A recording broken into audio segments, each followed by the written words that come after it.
the Like, important part is to make sure that the best of the best is the one that is going to your cup. So who keeps those two?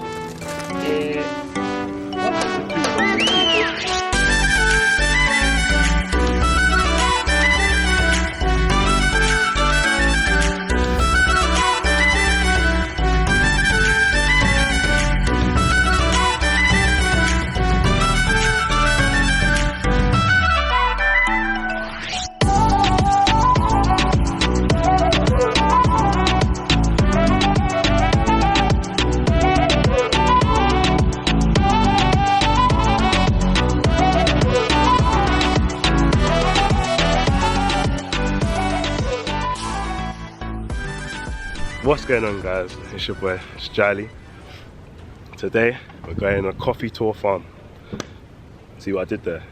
Coffee tour farm. We're going on a coffee farm tour. Hope y'all were listening. Yeah, we're going on a coffee farm tour. It should be very interesting. I actually don't eat coffee myself. Hella noise, you know. I feel like Gyley's back. I don't drink coffee myself, but it's very, very interesting to see the process. I'm very interested in it. And I'm in Colombia, so I might as well try the Colombian coffee. It'd be crazy not to. So stay tuned. We're gonna go, well, make our way there and, you know, have a good time. So peace out, stay tuned, bye.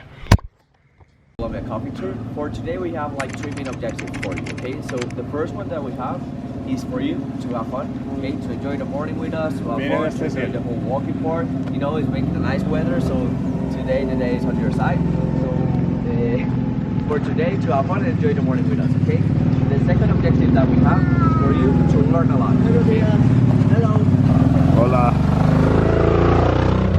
So our second main objective is for you to learn a lot, okay? To learn everything of coffee, everything from the beginning of the process, which is, you know, just the seed, to the end of the process, which is making the cup of coffee, okay? To learn everything of coffee in the whole part of the process, okay?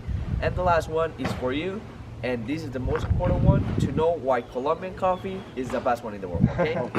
So let's start. The typical architecture of Colombian coffee farms, okay? As you can see, it has the white walls, bright colors, and that's what gets us today to our farm, Finca Lijuana, which, as you can read over there, that's the name of the farm, Finca Lijuana, because the owner of the farm had 3 sons, Lina, Juan, and Ana. And how long has this been operating? This farm is about 100 years old, but it's been working with coffee for about 80 years. 80 years? 80 years. That's mad, that's crazy. Alright, so right now, guys, we're gonna see the production of coffee from seed to cup. So stay tuned with our tour guide here. We're going to see the whole process. The whole process today. So see what I'm doing for you guys. Come on, man. Yeah, outside.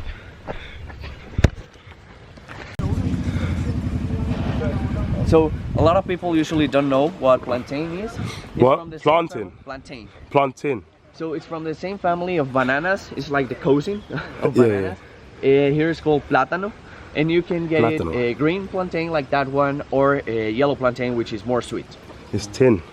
No, that one is actually very young. No, it's plantain, not plantain. How do you say it? Plantain. Plantain. Yes, the Jamaican here I know way. it as plantain. Or plátano. Plátano. Yeah, I have to tell the man it's plantain, not plantain, as my African viewership will be calling it plantain. It's plantain. Hold tight Jamaica, hold tight Arsenal, gang. You try this, okay? So I'm going to invite you to do the same thing as cultivate, okay? So as you can see, you got one coffee bean, coffee fruit, so you can try it, okay? Just this is coffee fruit. Yeah, that's the cherry of the coffee tree. So you can try it. There's going to be 2 coffee beans fruit. inside, so don't throw it away, keep it in your hand, please. Okay. What, do you just eat it? Just eat it. Inside there's going to be 2 beans, just keep it in your hand, okay? So eat it, and then throw the beans here in your hand. How do you ensure that what you're planting is going to be above the 80 level? You know what I mean? So that's because Colombian profile for coffee has some specific attributes that usually guarantee like that level. Okay. So usually here the typical Colombian taste is profile different, is going to be like chocolate, caramel, and some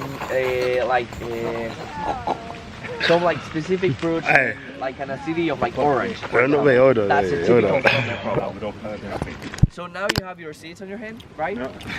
So if you feel That they're taste kinda was like, different. like What the slimy, right? They're Yeah. kinda slippery.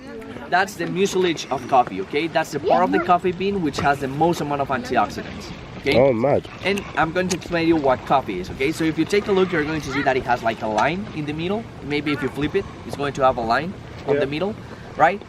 So Line. that's from all the Rubiaceae family, okay? That's I'm the trying to flip it botanical for name y'all. of Rubiaceae, and all of them has this condition that is that line in the So, middle. quick question. The fruit of the coffee tree, why is that not sold in shops or anything? So what happens with coffee is that usually what we do is that after the whole process, we remove the peel and we get only the bean. Okay. The peel gets used for compost, and then the bean is the one that is going to get roasted and used to make the cup of coffee that we know as coffee. Okay. Nowadays, people is working with the peel to make like tea. For example, they are trying to make tea with the peel, but it's not the most common thing. The only thing that we usually use worldwide is the bean that is inside. Okay, that makes sense. But if you want to get that fruit, holla at your boy. I'm gonna take some, bring it back home, man, so y'all can taste it. No, it didn't even taste that good, to be fair. But so interesting to be here, man. We're in a coffee farm, baby.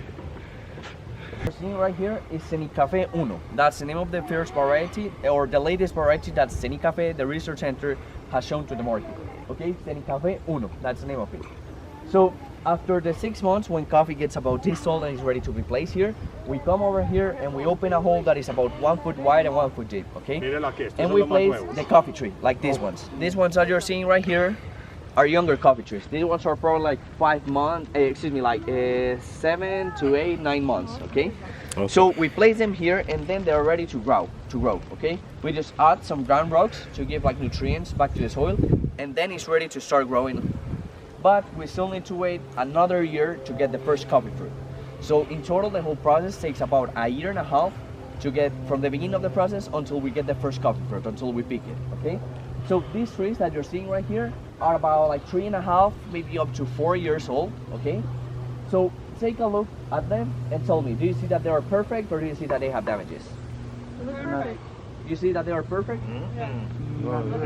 So maybe because we're a little bit far, but if you take a closer look, you're going to see like here that trees can have leaves that have been eaten, that might have damages. And as you can see, we have insects around. Like for example, here we have a grasshopper, right? So you can see, if you take a closer look, you're going to see that they have damages. If they have yellow stains, that's a fungus which is known as rust of the coffee. So we have different damages around, right? So why do you think we have all of these damages? You know, we have insects, fungus, different. all of that, You right? don't spray it, presumably. Exactly. Yeah. So this farm that we're standing right now is a farm with an organic orientation, okay? So during the whole tour, you're going to see that some trees might have damages, that they might not look that good, but it's because it's a farm with an organic orientation. And remember that the main focus on an organic farm is to keep the most amount of life possible, right? That includes the coffee trees, the birds, the water, but that also includes the fungus, the insects, and all of the ones that can produce damages to the coffee trees, okay? We have beans on the green stage, we have beans on the yellow stage, and we have beans on the red stage, right? So as you can see, on the same tree, we have all the stages at the same time. And that's because we're producing all the time new coffee, fresh coffee. So all the year we have new coffee to be picked, okay? It's not seasonal, it's that all the time we have all the coffee that we produce, okay? And it's because of that, because we have all year round to produce coffee, right? So imagine So that 11 I told months. you 11 months of the year. So imagine that I told you to do your job of the whole year during 3 months. You're going to be on a stress, you're going to be on a rush, and the quality of your work is not going to be the best, right? Because everything is going to be done in that type of rush. But if I told you to do your work of the whole year, during the whole year, you're going to do it at your own time, without no stress, without no rush, and the quality of your work is going to be way better, right?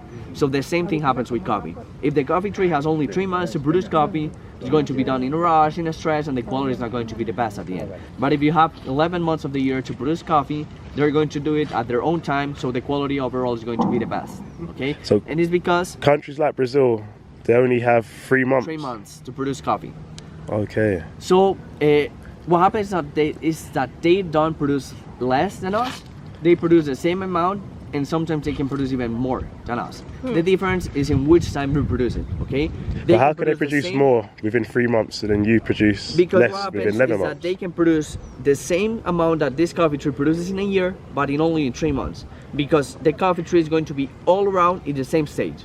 So all the tree is green, all the tree is in flower, all the tree is in fruit, in red fruit, yellow fruit, or like that. But it's like overall all the trees are in the same stage, right? Well, here as you can see, they are in different stages all the time, okay? So it's like always we're producing some coffee, but it's like slower the process. Other countries, they just do it in that short time, but the quality is not the best because the tree doesn't have like the physiology to give all the nutrients and sugars that needs each bean to get ready in the best stage possible and to get the most nutrients, which at the end, all of those nutrients, sugars, and all of that is what you taste in the cup of coffee.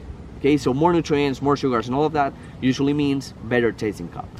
Notice how everyone's got these boots on. You got that. You got them old town road boots. You got them old town road boots on, bro. Nah, but I try to put them boots on. None of them can fit me, you know. Why is it always me? Look, man's got my own crep on, walking through the coffee tour. So, do you think the weeds are good or bad? No, I would say bad, but why? Bad. What do you think? Because they affect the growth of the But you need the coffee. nutrient flavor. They're good. So you think they're good, right? What do you think? Okay. I think they're bad. Bad. Roots are they're generally bad, right? I think if they were bad, they would be gone already. Yeah.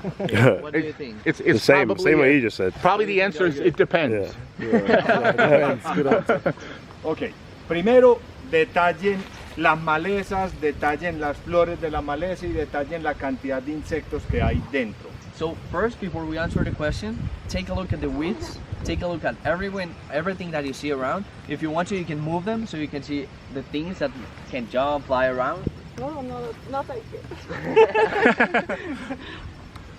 Also, maybe the weeds attract the insects, Perfecto. so they go away from Okay. the Este es su hogar, So- el hogar de muchos insectos. This is their home, basically. Okay. So weeds, as some of you saying, it depends.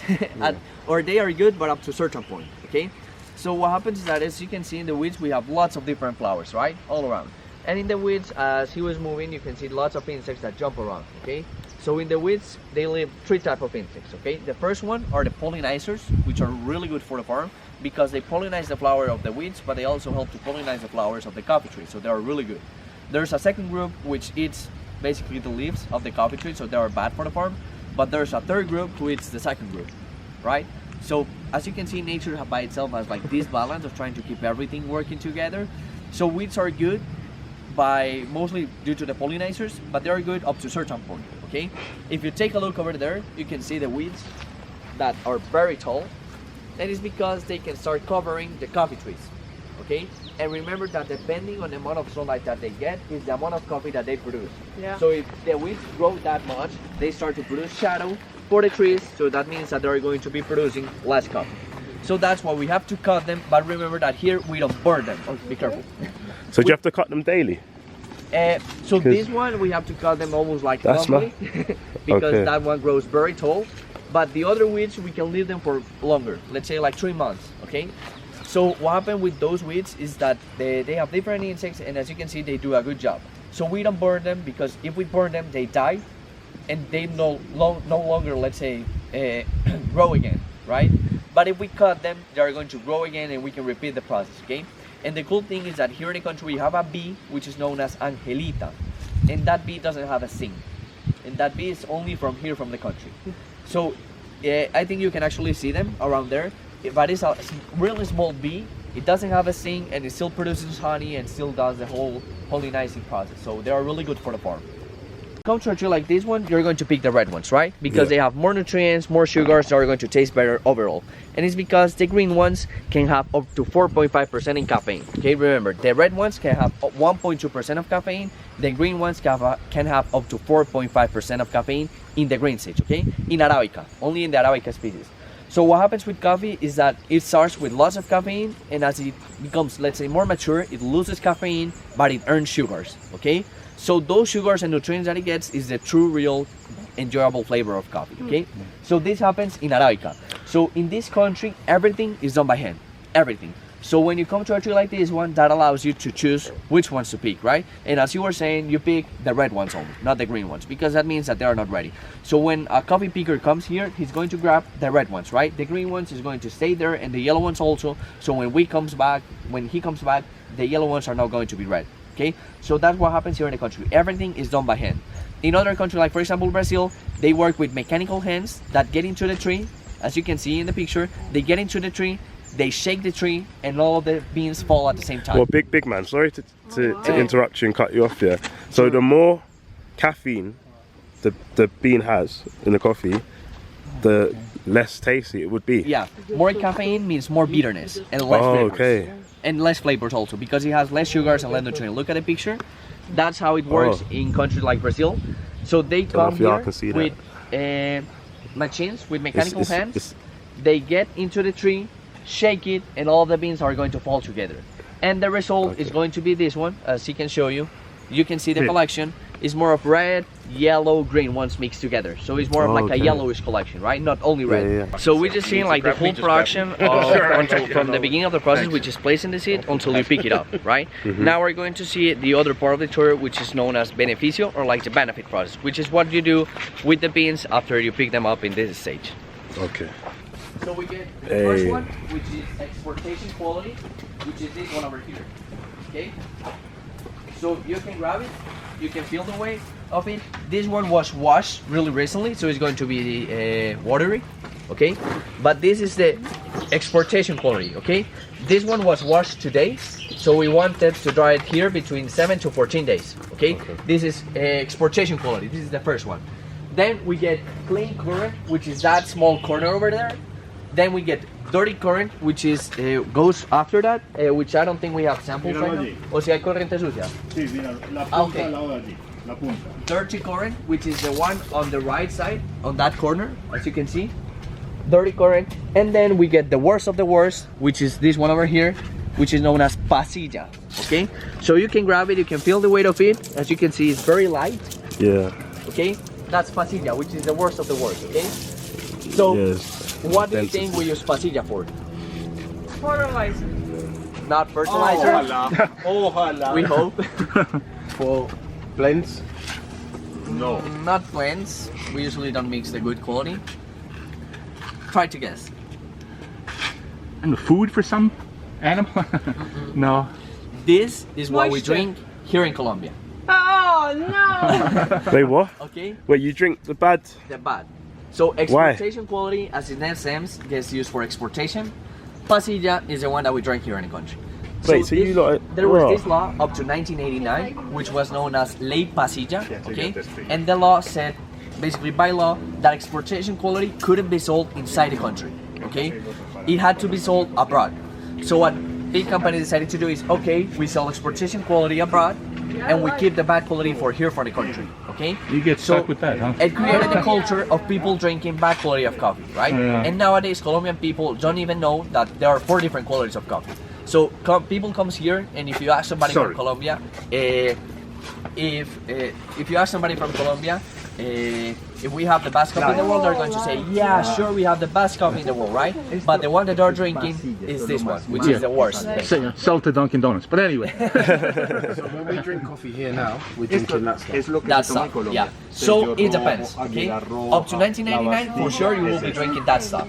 Nowadays, if you buy coffee in a supermarket, what you're going to buy is that one, okay? Because you go to a supermarket and it says 100% Colombian coffee, and it's true, right?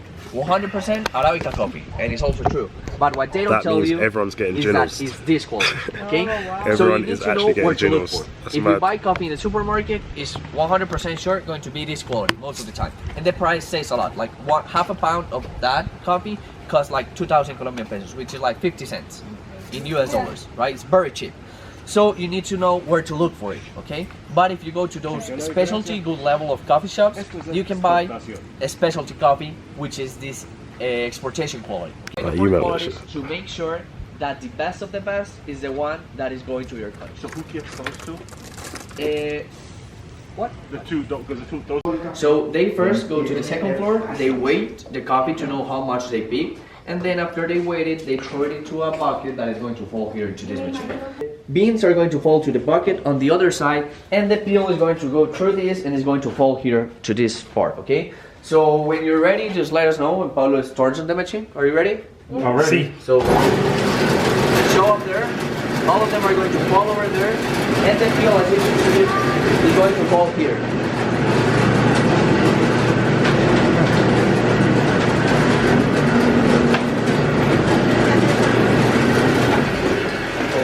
So as you can see, it's just a small sample, so you're not going to see a lot. So coffee is going to fall there, it's going to sit there between 14 to 18 hours, doing fermentation with the air. You just leave it there. What, inside there? Yeah, in this bucket here. You just leave it there. Water is going to flow, we open the buckets, and coffee is going to fall into that water, right? You remember the weight of exportation quality compared to pasilla? Exportation was way more heavy, it was more dense. So exportation, since it's more dense, is going to sink here. And we use these things to separate the different qualities, okay? So they are going to go through here, right?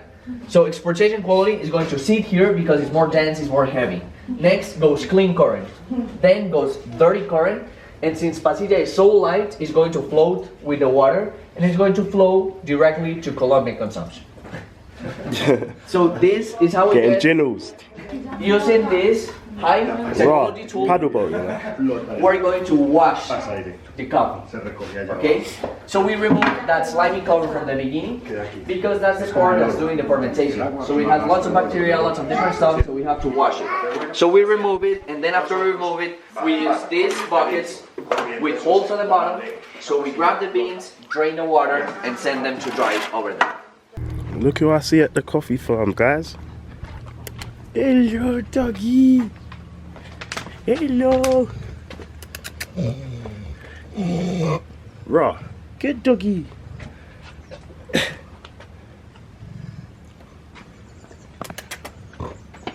Say hello. I say like and subscribe. Like and subscribe. Good doggy.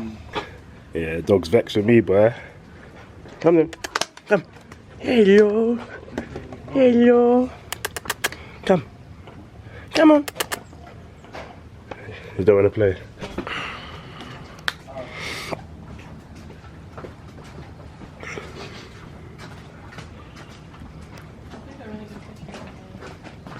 I think before we leave, we should take like a review of the city. My G that. Oh, I'm Winston. Oh. Oh, this place is beautiful though. This coffee farms, man. Just looking, taking the views. Let's see what's down there.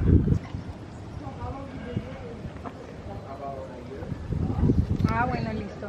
Yo le aviso cuando ya esté yendo para allá. Okay, so first thing before we start drinking is the smell. Okay?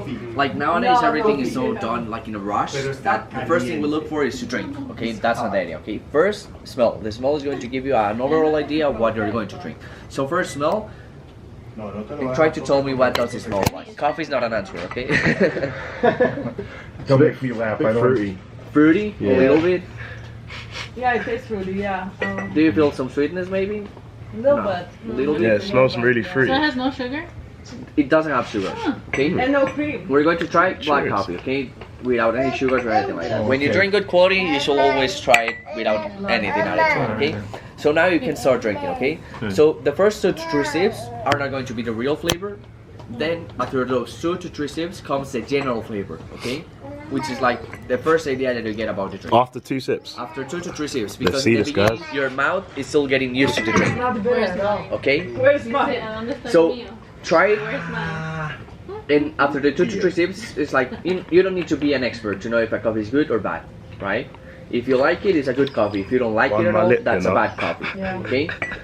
Then after the general flavor comes the sweetness. Okay, so when you drink and move the coffee around your mouth, you're going to feel the sweetness usually at the tip of your tongue. Okay, so coffee is not a sweet drink; it's a drink with some sweet notes.